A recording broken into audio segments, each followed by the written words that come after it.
এই পৃথিবীতে আসতে, এই পৃথিবীতে আসতে মানুষকে কত কষ্ট যন্ত্রণা ভোগ করতে হয় একটু সুখের আশায়।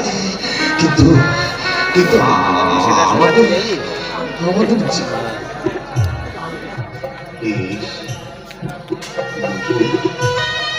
নুপুর এসেছে। আমার নুপুর এই বাড়িতে আসতে যার কোনোদিন অনুমতির দরকার হয়নি। আমার বৌদির মতো অধিকার নেই।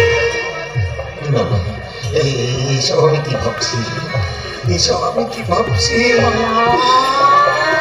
কে কে কে